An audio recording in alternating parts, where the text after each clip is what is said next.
తిరిగి BCN news కి స్వాగతం. వీఆర్లో ఉన్న ఐపీఎస్ అధికారులు బెంగళూరు వెళ్లి జగన్ను కలిశారని టీడీపీ పొలిట్ బ్యూరో సభ్యులు వరలరామయ్య ఆరోపించారు. దీనిపై డీజీపీ విచారణ జరిపించాలని డిమాండ్ చేశారు. మంగళగిరిలోని పార్టీ కార్యాలయంలో ఆయన మీడియాతో మాట్లాడుతూ తాము ఏ తప్పు చేయలేదని వీఆర్లో ఉన్న ఐపీఎస్ అధికారులు చెప్పగలరా అంటూ ప్రశ్నించారు. సీనియారిటీలో 15వ స్థానంలో ఉన్న రాజేంద్రనాథ్ రెడ్డిని డీజీపీగా నియమిస్తే కొందరు పెద్ద మనుషులు ఎందుకు మాట్లాడలేదని నిలదీశారు. మాజీ డీజీపీ స్వర్ణజిత్ సేన్, మాజీ సీఎస్ ఐవైఆర్ కృష్ణారావుకు సంజయ్, సునీల్ కుమార్, పిఎస్ఆర్ ఆంజనేయులు చరిత్ర తెలియదా అంటూ ప్రశ్నించారు. గత ప్రభుత్వంలో ఏ తప్పు చేయని 170 మంది డీఎస్పీలు, సీఐలు వీఆర్లో ఉన్నారని గుర్తు చేశారు. ఇప్పుడు మాట్లాడుతున్న జగన్ శిష్య బృందం ఆనాడు ఏమైందని మండిపడ్డారు. అవినీతి అధికారులంతా త్వరలో జైలుకు వెళ్లక తప్పదని స్పష్టం చేశారు. గ్రూప్ 1 పరీక్షల కుంభకోణంలో మెరిట్ విద్యార్థుల భవిష్యత్తును నాశనం చేసి ఇనప పాదాల కింద తొక్కేసిన ఐఏఎస్ని వీఆర్లో పెడితే మీకు ఇది ఆటవిక దాడిలా కనపడిందా, పాశవిక దాడిలాగా కనపడిందా? ఐఏఎస్ ఆఫీసర్ ఆ ఏపీపీఎస్సీ నిరుద్యోగుల జీవితాలతో ఆడుకున్నాడు. అతను ఆడుకున్న ఆ దుర్మార్గుడైన ఐఏఎస్ ఆఫీసర్ని వీఆర్లో పెడితే నీకు పాపం అనిపించిందా? చంద్రబాబు గారు కాబట్టి వీఆర్తో పోనిచ్చాడు ఆయన. వీళ్ళందరూ కూడా సస్పెండ్ చేయండి, మేము సస్పెండ్ చేయమని అడిగాం. ఈ అధికారులందరూ కూడా they deserves to be suspended. Criminal కేసులు రిజిస్టర్ చేయాలి వీళ్ళందరి మీద. అంతటి ఘనా పార్టీలు వీళ్ళందరూ ఈ రకంగా ఉంటే 170 మంది అడిషనల్ ఎస్పీ, డిఎస్పీ, సిఐల్ని నెలల తరబడి, సంవత్సరం తరబడి వీఆర్లో ఉంచారు జగన్మోహన్ రెడ్డి గారు, మీ ప్రభుత్వం. అప్పుడు మాట్లాడలేదు. ఇప్పుడు కొంతమంది ఎవరో మాట్లాడుతున్నారు. ఆ పని బాట లేని అధికారులు, ఖాళీగా ఉన్న అధికారులు, జగన్మోహన్ రెడ్డి గారి మోచేతి నీళ్లు త్రాగిన కొంతమంది మాట్లాడుతున్నారు. అయ్యో అన్యాయం జరిగింది. రా ఒక చర్చకి. I will name certain officers who have been kept on VR. వీఆర్లో పెట్టిన వాళ్ళ గురించి చరిత్ర నేను విప్పుతా. మీరు చర్చకు రండి. ప్రభుత్వం ఇంకా ఈ అవినీతి అధికారుల పట్ల ఇంకా ఉదాసీనతగానే ఉంది. చంద్రబాబు గారు ఇంకా వీళ్ళ పట్ల దయతోటే ఉన్నాడు ఆయన. అంతేగాని వేరే కాదు అని చెప్పి కూడా నేను తెలియచేస్తూ ఉన్నాను. నేను జగన్ దుర్మార్గానికి, దురాఘాతాలకి బలైన ఉన్నతాధికారులు కొందరు గురించి చెబుతున్నాను. అత్యంత నిబద్ధత కలిగిన ముద్దాడ రవిచంద్ర గారిని 2023 నుంచి ఎన్నికలు అయ్యే వరకు కూడా పోస్టింగ్ అవ్వకుండా వెయిటింగ్లో పెట్టారు. దీని మీద మాట్లాడలేదేం సార్ మీరందరూ? ఇది పాశవిక క్రీడలాగా కనిపించలేదా జగన్మోహన్ రెడ్డిది మీకు? నీతిపరుడైన శ్రీనరేష్ ఐఏఎస్ గారికి పోస్టింగ్ ఇవ్వకుండా వేధించటం అరాచకం కాదా? 2019లో మీ ప్రభుత్వం ఏర్పడిన తర్వాత యూపీ కేడర్కు చెందిన రాజమౌళి ఐఏఎస్ గారు 14 నెలలు అతను వెయిటింగ్లో పెట్టారు. చివరి 7 రోజుల ముందు పోస్టింగ్ ఇస్తే తర్వాత డెప్యుటేషన్ అయి పాపం యూపీకి పరిగెత్తారు ఆయన. అది ఆటవిక చర్య కాదా? అప్పుడు మాట్లాడలేదేం? అప్పుడు మీ నోరు పెగలేదేం? స్వర్ణజిత్ సేన్ గారు, ఇంకా ఎవరైనా రిటైర్డ్ ఐఏఎస్ అన్న కృష్ణారావు గారు, అప్పుడు మీ నోళ్ళు పెగలేదే? ఇప్పుడు ఏదో జగన్మోహన్ రెడ్డి గారి టీంకి ఏదో బాధ కలిగిందని మీరెక్కువ బాధపడుతూ ఉన్నారు. వై? అప్పుడు ఏమైంది మీ నోరు? వాట్ ఇస్ దిస్ నాన్సెన్స్ అని అడగలేదేమి జగన్మోహన్ రెడ్డి గారిని? విదేశాలకు పారిపోవడానికి ప్రయత్నించిన తనపై వస్తున్న వార్తలను వైసీపీ నేత దేవినేని అవినాష్ ఖండించారు. తనపై media channels, TDP social media ఖాతాల్లో అసత్య ప్రచారం జరుగుతోందని అన్నారు. 2 నెలల నుంచి విజయవాడలో ప్రజలకు అందుబాటులోనే ఉంటున్నానని, తప్పుడు కేసులకు భయపడి పారిపోవాల్సిన అవసరం తనకు లేదన్నారు. తాము తప్పు చేసినట్లు కోర్టు భావించి ఏ శిక్ష విధించినా ధైర్యంగా స్వీకరిస్తామని స్పష్టం చేశారు. కొన్ని మీడియా ఛానల్స్లో, అదేవిధంగా పని పాట లేని తెలుగుదేశం పార్టీ సోషల్ మీడియాలో నేనేదో పారిపోవటానికి ప్రయత్నించానని చెప్పని అసత్య ప్రచారాలు ఈరోజు ఉదయం నుంచి గారా ప్రచారం చేస్తాం జరుగుతుంది. ఈరోజు పారిపోవాల్సిన అవసరం కానివ్వండి, పారిపోవాల్సిన కర్మ కానివ్వండి నాకేమీ లేదు. అలాంటి అవసరం కూడా నాకు లేదని చెప్పి ఈరోజు ఈ యొక్క మీడియా ద్వారా మీ అందరికీ చెప్పదలుచుకున్నాను. దాదాపుగా 2 నెలల నుంచి గారా విజయవాడలో మా కార్యాలయంలో కానివ్వండి, మా వైఎస్ఆర్ కాంగ్రెస్ పార్టీ ఆఫీస్ కార్యాలయంలో కానివ్వండి, తూర్పు నియోజక ప్రజానికానికి కానివ్వండి 24 గంటలు అందుబాటులో ఉంది. దేనికి పారిపోవాలి? నిజంగా కోర్టు వారు కనుక మేము తప్పు చేశానని చెప్పని భావిస్తే కోర్టు వారు ఏ నిర్ణయం తీసుకున్నా లేకపోతే ఏ శిక్ష విధించినా దాన్ని దమ్ముగా స్వీకరించి దాన్ని ఇచ్చేస్తాం. అంతేగాని మీరు పెట్టే తప్పుడు కేసులకి వీటికి భయపడి పారిపోవాల్సిన అవసరం నాకు లేదని చెప్పని మరొకసారి చెప్తాను. ఈరోజు 2019లోనే ఈ రాష్ట్ర ప్రజానికానికి తెలుసు, మరీ ముఖ్యంగా ఆ రోజున్న తెలుగుదేశం పార్టీ సోషల్ మీడియా గారు తెలుసు.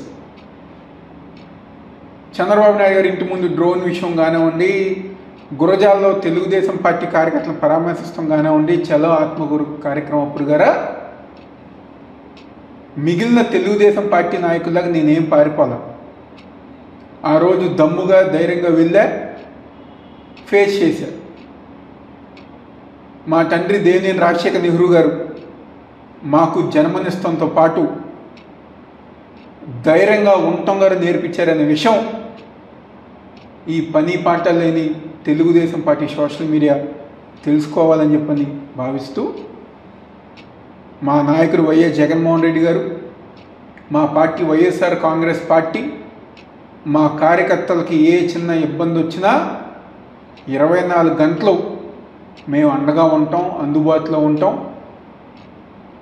పార్టీ కార్యక్రమాలన్నీ గారు ముందుకు తీసుకెళ్తామని చెప్పిన సందర్భంగా చెప్తూ దయచేసి రాష్ట్ర ప్రజానికాన్ని, వైఎస్ఆర్ కాంగ్రెస్ పార్టీ నాయకుల్ని, కార్యకర్తల్ని ఇలాంటి అసత్య ప్రచారాలు నమ్మవద్దని చెప్పని మనస్ఫూర్తిగా కోరుకుంటున్నాను. ఏపీ సీఎం చంద్రబాబు ఇంటిపై దాడి కేసులో మాజీ మంత్రి వైసీపీ నేత జోగి రమేష్ పోలీసుల ఎదుట విచారణకు హాజరయ్యారు. మంగళగిరి గ్రామీణ పోలీస్ స్టేషన్ కు ఆయన వచ్చారు. దాడి ఘటనపై జోగి రమేష్ ను పోలీసులు విచారించనున్నారు. కాగా విచారణ కోసం 2022లో వాడిన ఫోన్, ఆ రోజు ఆయనతో వచ్చిన కార్ల నెంబర్లను కూడా తీసుకురావాలని జోగి రమేష్ కు జారీ చేసిన నోటీసుల్లో పేర్కొన్నారు. రాబోయే రోజుల్లో ఐఐటీ, ఎన్ఐటీల్లో విశాఖ విద్యార్థులే ఉండాలని, ఆ దిశగా చదువులో ముందుకెళ్లాలని విశాఖ జిల్లా కలెక్టర్ ఎంఎన్ హరేంద్ర ప్రసాద్ విద్యార్థులకు పిలుపునిచ్చారు. 10వ తరగతిలో 575కు పైగా మార్కులు సాధించిన వివిధ ప్రభుత్వ పాఠశాలలకు చెందిన 62 మంది విద్యార్థులకు విద్యాశాఖ ఆధ్వర్యంలో కలెక్టర్ క్యాంపు కార్యాలయంలో అభినందన కార్యక్రమం నిర్వహించారు. ఈ సందర్భంగా కలెక్టర్ మాట్లాడుతూ విద్యార్థుల్లో స్ఫూర్తిని నింపేందుకే విద్యార్థుల అభినందన కార్యక్రమాన్ని చేపట్టినట్టు తెలియజేశారు. 10వ తరగతిలో మంచిగా చదివి 600 మార్కులకు 575 మార్కుల పైబడి ఉత్తీర్ణత సాధించిన ప్రభుత్వ పాఠశాల విద్యార్థులకు కలెక్టర్ శుభాకాంక్షలు తెలియజేశారు. దీంతో మీ జీవితంలో ఒక అడుగు ముందుకు వేశారని, తదుపరి ఇంటర్మీడియట్ లోకి అడుగు పెడుతున్నారని గుర్తు చేశారు. If we relax that I am good, I have already scored good marks, I am capable of answering anything, and if you relax, naturally your performance will come down. You won't be competing with this toppers alone. There will be people who will be in 560, 550 who will realize now, oh, I have missed an opportunity. I should have studied well. Now I have to study. అలాంటి ఆలోచన ఉన్న పిల్లలతో మీరు పోటీ పడాలి. వాళ్ళు ఇంకా ఉద్వేగంగా పోటీ చేస్తారు. సో వాళ్ళతో మీరు పోటీ చేయాలి. ఏం అవ్వాలని అనుకుంటున్నారో, డాక్టర్ అవ్వాలి అనుకుంటున్నారంటే డాక్టర్ అవ్వాలి, ఇంజనీర్ అవ్వాలనుకుంటే ఇంజనీర్ అవ్వాలి, కలెక్టర్ అవ్వాలనుకుంటే కలెక్టర్ అవ్వాలి, జడ్జి అవ్వాలనుకుంటే జడ్జి అవ్వాలి. మనము ఇప్పుడు when the time is right for putting your hard work, ఇప్పుడు మీరు హార్డ్ వర్క్ చేయాలి. ఇప్పుడు మనం రిలాక్స్ అయితే మీరు అనుకున్న స్థాయికి మీరు వెళ్ళలేరు. మళ్ళీ మనము రిగ్రెట్ చేసి ఉపయోగం లేదు. If we regret later, I should have studied well, why didn't I study well, I shouldn't have played, why did I play.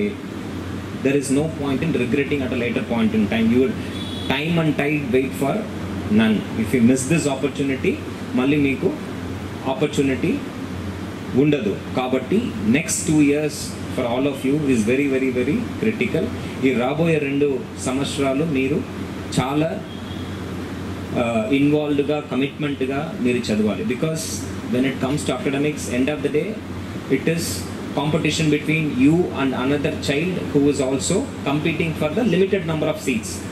If you look at good engineering colleges, good IITs, NITs, these are all limited. The seats are limited. So దానికి అందరూ పోటీ పడుతున్నారు. అది దాంట్లో మీరు ముందు ఉండాలంటే తప్పనిసరిగా దానికి కావాల్సిన effort you have to put now, you have to make sincere effort now.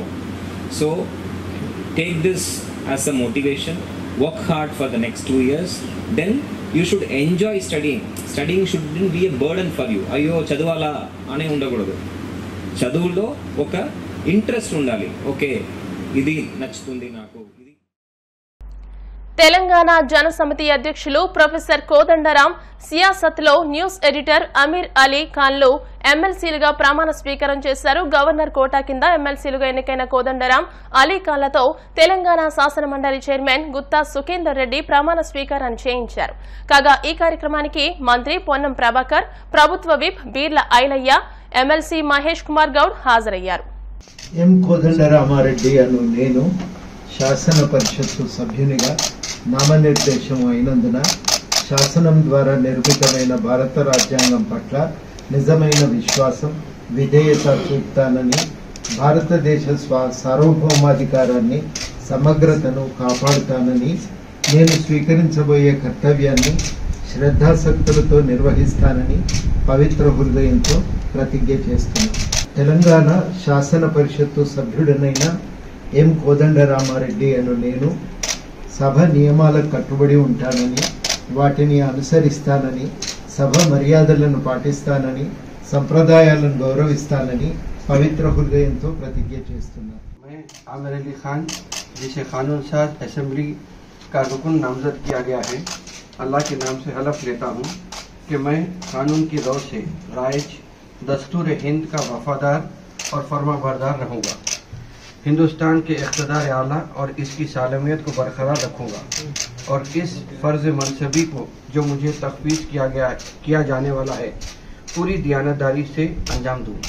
Aamir Ali Khan, रुकन कानून साज, तेलंगाना कानून साज काउंसिल, अल्लाह के नाम से हलफ लेता हूँ कि मैं ऐवान के क़वायद का पाबंद रहूँगा, उन पर अमल करूँगा और आदाब मजलिस को मलहूज़ रखते हुए ऐवान की रिवायत का एहतराम करूँगा.